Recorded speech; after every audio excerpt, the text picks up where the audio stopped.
Tēnā koutou kia orana, shalom, and welcome back to Midweek devotionals with Mairangi and Castor Presbyterian Church. And today is an Easter message for us. Our reading comes from Luke chapter 24, verse 5 are these words: "Why do you look for the living among the dead? He is not here, but has risen." Some women go to the tomb where Jesus' body was laid, and they encounter what looks like angelic figures who speak these words to them.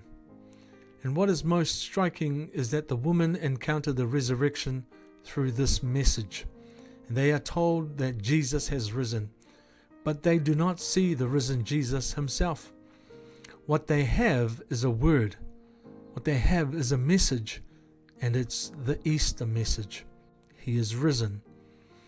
And this brings the Easter experience uncomfortably close to us, because this is precisely what we have today. We have a word. We have a message of resurrection. Well, maybe it would have been easier to have an eyewitness account of how the resurrection happened in the tomb. And maybe it would be more convincing if Jesus simply appears in dazzling glory to us who gather on an Easter morning many generations later. This is precisely where our situation is like that of the woman on that first Easter morning. We are given a message of resurrection, but it's a message which flies in the face of what we know to be true about people who die and are buried, and that is, they remain dead and buried. And so the only logical response to such a message is unbelief. And even the early followers of Jesus didn't believe the woman initially, because experience teaches them, and even us today, that death is certain and it's permanent.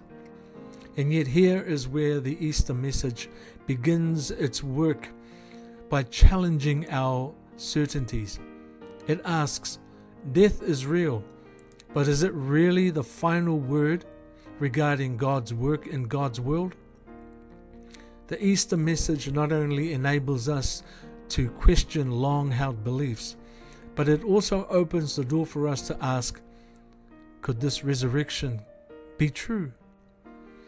And so the followers of Jesus wrestled with this question, and they came to realize that in the risen Jesus, life has the last word.